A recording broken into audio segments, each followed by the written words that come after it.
Hello and welcome to my end of year looking back video. I tend to do looking back on the year that was and looking ahead to the year that's to come. And I'm not going to do this time this year because I've already kind of done that in a previous update video that I posted a few weeks ago talking about what to expect for 2021, the big 10-year anniversary month in April next year and all my plans. Nothing's changed, so you can go check that out if you haven't seen it to get caught up on what you can expect from the channel next year. But I'm just going to look back very quickly for me on the year that was and some of the videos that I've made, and just roll through some of these things. So the first thing I did, the first main video I think I posted in 2020 was my unboxing of the Twin Peaks from Z to A box set. I really enjoyed making videos about that. I need to get back to that. I love that box set, and I just kind of fell out of making videos on it. Then I did Silent Sundays, a video about Metropolis and going to see it in my local cinema, the Snowcat Cinema, and Silent Sundays then promptly died because of COVID, I think. No, not COVID, there was some weather issues because it's the cinema on a pier. And so the next Silent Sundays got postponed, and then it just never came back again because of COVID. But I was looking forward to doing like a Silent Sunday series, but I liked doing one of them. It was nice. Plenty of Blu-ray updates this year. We got back to the Epic Film Challenge 2 with the video on Moonstruck. I got back into conquering my collection, which I'd only done 6 videos of previously. So 2020, I really ramped up conquering my collection. Did some videos on the Oscars. And I did a few kind of like trailing off of Asian Cinema Season 2, like a movie vlog on the meta masterpieces, I called it, One Cut of the Dead. I did my RazorwireReviews Film Awards. I really enjoyed doing this, an hour-long video, lots of editing and photoshopping like images and stuff. I really enjoyed just kind of singling out performances and certain things in films, not just like I love this film, but like I love the cinematography or whatever. It was a lot of fun. I'd like to do it again, but I don't think I'll be doing it again for 2020 for sure. It's a lot of work and it hasn't felt like the same kind of year. I don't know. I did my top 20 films I saw for the first time in 2019. I will be doing that for 2020, so you can look out for that in the next week or so. I'm really looking forward to that one. I did one more video for the Masters of Cinema Marathon, just the one, talking about Soul Power. That was really enjoyable, visiting that film for the first time and revisiting the Masters of Cinema collection. I vividly remember just being like, man, I want to watch something wildly different, and just picked one out of the MOC collection, and it was just what I needed that day, just perfect. Did some more Epic Film Challenge 2 stuff with Connie, Magnolia, Taxi Driver. I watched American Beauty. We talked about Fatal Attraction. I did a video about my favorite filmmakers, which is a response to Daisuke Beppu. I enjoyed doing that, and just I want to do more just kind of discussion videos as opposed to movie reviews and things. It's nice to just talk about varying topics. I made a meme of me watching The Last Jedi. You can check that out if you want, but I'm sure you can guess what that was. I hit 6,000 subscribers in 2020, and then I guess by extension 7,000. So it's been the most successful year for my channel in terms of views and ad revenue, which is typically almost just non-existent. But yeah, so I reached a kind of 6,000 subscribers, not even goal, but like milestone, I suppose. I don't really think about the subscribers too much, but it's nice when you see a new thing happen. I did an entire overview of my entire collection, and more Epic Film Challenge 2 stuff. Then we went into lockdown and things got a little bit shit. I finally did my top 20 favorite films of 2019, which was an hour and 11 minutes. I did some Star Wars stuff. So there was the Road to Episode 9 stuff. I finished that off way too late with a 4-hour and 10-minute review of The Rise of Skywalker, but also my thoughts on the entire sequel trilogy journey and the whole 7 years of building up to all of that, even longer than that even. Well, no, it was about 7 years. So that's the single longest video I've done on one thing. And yeah, wow, I can't believe I even fucking did that. Launched a new series called Star Wars Forever, where I talked about the new Skywalker Saga box set, watching The Last Jedi with the score-only version, which was when I first realized that it was my favorite film of all time. Yes, I said that, and you heard me correctly.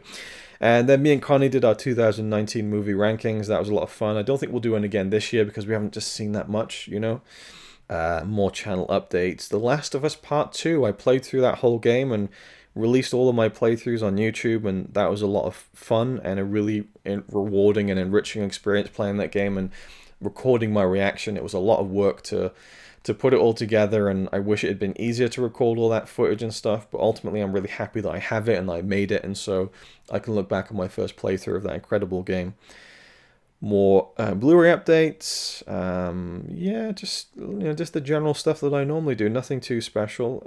I did another episode of my Studio Ghibli Journey series with Daisuke Beppu. Again, it's great to kind of catch up with him. Wow, that one has 20,000 views now, but I think it's because, again, people think that because the discussion videos are like feature length, they think it's the movie, and I get a lot of angry comments and lots of thumbs down, so even though it says, with Luke and Daisuke, like, it's a discussion video.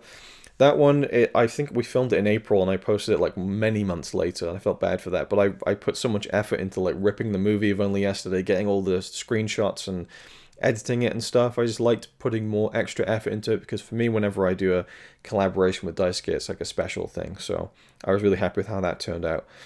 More Last of Us Part 2 playthrough stuff. I did another installment of my Twin Peaks journey, which I don't think I'll ever fucking finish that series. That's kind of a shame. And then, when did I actually release this? Let's see the dates. It was... Where are all these notifications? It should say the dates. Okay. 9th of August 2020, I posted 24-hour movie marathon completing Carpenter. A 6-hour, 20-minute long, 24-hour movie marathon where I watched all of the John Carpenter films I'd never seen before. I filmed that in Weybridge when we lived in I was going to say Essex then, when we lived in Surrey. I was just recording a top 20 favorite films of 2020, and I was talking about the third day and how that was set in Essex. So that's probably why my brain mixed the two. But no, it was very much Surrey where we lived for a brief period in 2018 and 19, and I filmed a big solo 24-hour movie marathon with John Carpenter movies, which is one of my favorite movie watching experiences of my life, I think, and I'm so happy with how the video turned out, and a lot of people watched it and enjoyed it, and that was cool. So that was a really high point for me. And then the big Agnes Varda box set came out, and I got it and made many videos about it, and those videos I'm highly proud of. I've made 7 videos, I think. No, 7, 8, 9. Okay, I've made 9 videos in a series called Agnes Forever, and I'm very proud of all of them because I ripped the Blu-rays and got like clips and footage and images for everything I talk about, got really in depth, and I'm looking forward to continuing that series. And she's one of my favorite filmmakers. I love the box set, and I've loved making that series. It's just very time intensive, so it kind of has tailed off in recent months. More Blu-ray stuff, as to be expected. I started a series called Can Films Save My Life? So this was kind of an interesting thing. It's an offshoot of the podcast Films to be Buried With, where the host, Brett Goldstein, tells his guests that you've died, you've gone to heaven, and they love films, and they want to know about your life through films. And he asks them, very basic questions like, what's the first film you remember seeing? What's the film that makes you cry the most? What's the film that scares you the most? It's Desert Island Discs, but with a twist and about movies. And I said on Twitter maybe a year and a half ago, I'd love to do my own version of this, and I tagged Brett Goldstein in it, and he was a bit miffed by it. And then his friend, a comedian, jumped in and kind of told me I was being a thief and stealing his stuff. And I'm like, whoa, who patented the concept of, doing a show where you talk to guests about films or, music that they like? It's Desert Island Discs. But his comedian friend, Luke McQueen, I think his name was, he was just like really bothered by it. And I was just like, I don't see the fuss. Like, we're talking about a podcast, which is like a proper thing, like a professionally produced thing, and I just make YouTube videos that maybe like 100 people watch. I don't see the big deal. Anyway, I forgot about that, and I was listening to the podcast just a few days ago, and I got to an episode with Luke McQueen, and they were talking in the intro, and the guest Luke McQueen was saying that yeah, it's a good podcast. This anyone can do it. In fact, other people do it. They just steal it. And Brett was like, oh yeah, that was that guy, wasn't it? He said, yeah, anything happened with that? So I know, he just stole it. So all of a sudden, me saying how I'd like to do my own version of this turned into me stealing the podcast and doing my own, when that wasn't really the case. And I felt like going, wow, and I felt like kind of saying something about it. I just thought, it doesn't matter. It really doesn't matter. But it was just a strange thing where I felt really singled out for something where, I view talking about movies as a very community-oriented thing. If someone was to do this video, like looking back on the year, looking forward, I mean, it's a very generic idea. I'm trying to think of something different. Like, I don't know, the 24-hour movie marathon wasn't my idea.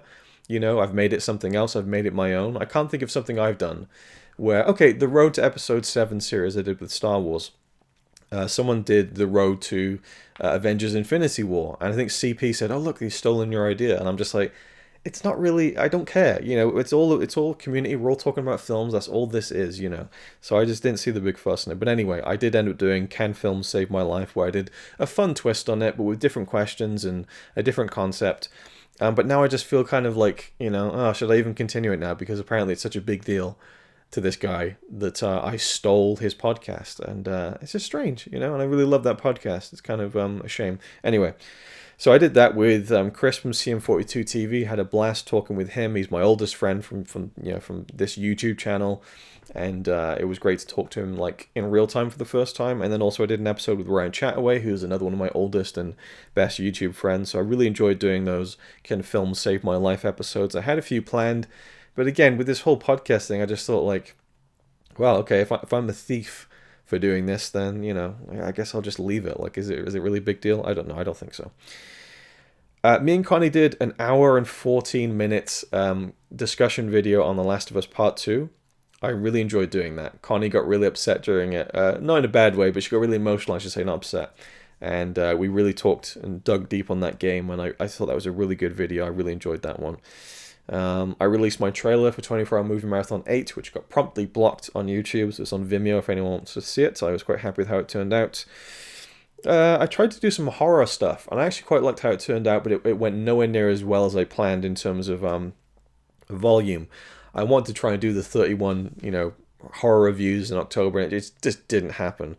But I did quite a few. I did Village of the Damned, I did Candyman, I did Midsommar, and the Dr. Sleep director's cuts.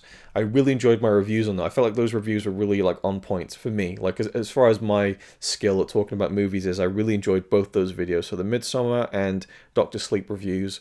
If you haven't seen those, I recommend them. I think I did a really good job of explaining how I felt about them and how I felt about the director's cuts on both of them. Okay, so I'm editing the video and just realized, I'm just going to throw this in there really sloppily and lazily. I realized there's a few things I didn't talk about, which aren't really that big, but one of the things was the 4K jump I took this year. And I made a video saying, 4K Blu-ray, is it really worth it? That became a huge video for my channel. Had many thousands of views and many dickish comments. And I want to do a separate video talking about that, the fallout from that video, the flack that I got. Because it's, yeah, I could talk about that for quite a bit, so look forward to that in the future as well. An update on, and just in general telling you how the 4K journey has gone since then, because things have changed quite a bit. Anyway, another thing I wanted to talk about was the big Godzilla set and the Gamera set. So I did a fun video kind of revealing that I had the Godzilla set, and I kind of enjoyed the way that I revealed that, and some other people seemed to get a kick out of it too, so that was kind of a fun little mini highlight of the year. And I still haven't touched the box set, but I will at some point. See, I figured out in the editing the things that I'd missed, and now as I turn the camera on, I've already forgotten them. So it's the 4K, the Godzilla thingy, and fuck, what was it? There was something else, and I missed it. Okay, so the video where I talked about hitting 200 spines in the Masters of Cinema collection, that was a big one. That was a pretty big one. I just kind of skated over it when I was flicking through my video feed because it just looks like the same fucking thumbnail as any other Blu-ray video I do. But I finally reached 200 spines in the collection, made a video about it, and I think Eureka posted about it on their Twitter and Facebook, which is very cool. So that was a nice another little mini highlight. I think was there something else? Let me just check. Yeah, I think that's pretty much it. So there we go. Just a little bonus thing. Again, not much of worthy note, but there you go. I did some announcement videos for certain things. Another episode of the Epic Film Challenge 2, Mail Days. Again, just a couple of weeks ago, I talked about the 10-year anniversary next year. Yeah, pretty much it. I talked about closing my Patreon account, which you can go and see. I posted on Christmas Day as a kind of, present, the first 20 minutes of 24 Hour Movie Marathon 8 to hopefully tide people over till next year, because it's been so long waiting on that. I've brought back some of the Star Wars Forever stuff and talked about The Mandalorian Season 2. I did an hour-long video called A Favorite Film for Every Year of My Life. I loved doing that. And hey, that was something someone else did. And I stole it and became a thief. Or just, did something that's just fun to talk about movies in. And that's pretty much it. I I vowed to stop doing Blu-ray updates in terms of like, here's 20 films I've bought and I haven't seen. And that ties into a little announcement at the end of this video. So I kind of kept to that, and I'm going to try and stick to that. And my goal still for 2021 is to not really buy that much, except for things that are going to be really limited, like some of the Jackie Chan releases and also the MOC new releases. The biggest thing probably for me this year was getting a chance to interview someone in the film industry, Paul Hirsch, an Academy Award-winning film editor who worked on Star Wars, Empire Strikes Back, Ferris Bueller's Day Off, Carrie, many films with Brian De Palma like Blowout, Mission Impossible, Planes, Trains, and Automobiles. He's worked with some of the greats and has a huge career, and I got a chance to talk to him for about an hour on Zoom, and I'm really happy with how that turned out. It was funny at the beginning, I kind of really fumbled my words, because I was really like nervous about this. It was weird because I thought, this is fine. He's just a guy, you know. He's not like super famous, but he's been very influential in a lot of great films that I love. But again, I'm not too easily starstruck. But what happened was, as soon as I hit record on that Zoom call, it's like, holy shit, now I have to present this to a viewing public. Oh shit. And so I kind of got really nervous. And at the beginning, I called him a director, and I went, oh shit, sorry, I'll do that again. And then he quickly, just very sharp, just said that that's where, I forgot what he said now. He said something to the effect of, that's where you need to trust your editor or something. Or anyway, he had a nice quip for the moment, and I just laughed and thought, I'm going to leave that in, because that was just too perfect to not leave in my nervous stumble. Paul Hirsch, who is who's edited, I'll start that again, just to save myself the... You have to rely on the kindness of editors. Exactly.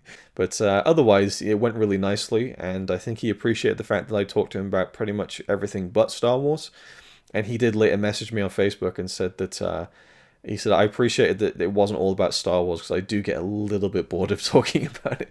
So I was like, well, no, you have such a great career, and I want to do another one, so hopefully to talk about a little bit of Star Wars, and hopefully Paul will agree to do that. But we got cut off quite abruptly, so hopefully we can do another one. But it was just great to talk to someone in the industry, and I've never interviewed anyone before, apart from people I know on YouTube or my family. I've done family interviews, but yeah, so it was kind of a learning experience for me, and I'd like to do more of it, but it's not something I'm also actively going to pursue either. I don't want to interview loads of people.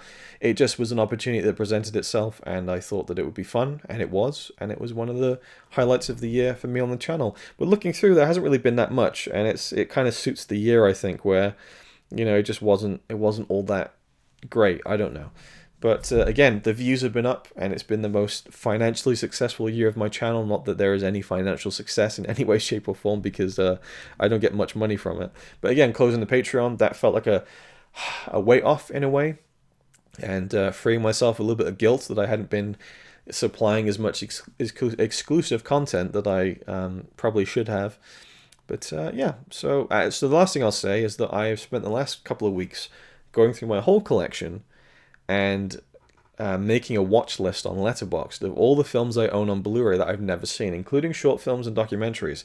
So I'm going to make a video about that very shortly and give you my plan for 2021 in terms of ramping up the conquering of my collection. So you can look forward to that. You can also look forward to my top 20 favorite films of the year. I'll be doing a rough cut video before I catch up on everything over the next few months and do a revised final video maybe in March or April for the 10-year anniversary month. You can also look forward to the James Cameron series coming in March, hopefully, and the 2 24-hour movie marathons coming in April. There's a lot for the 10-year anniversary. But, you know, again,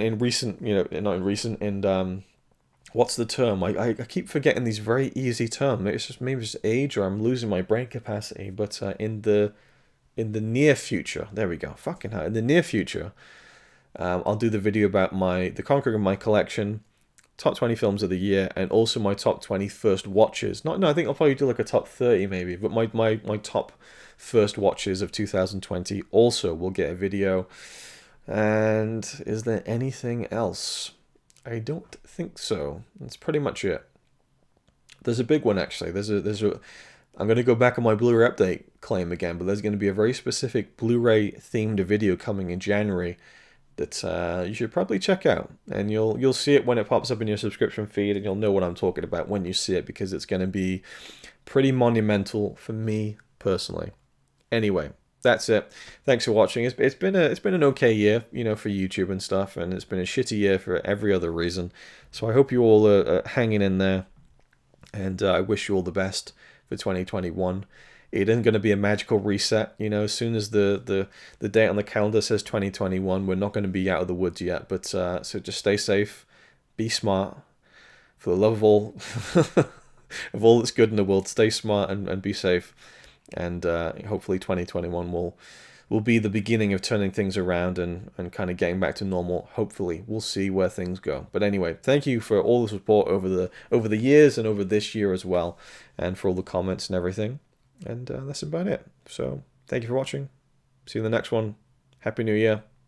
Cheers. He's alright by me.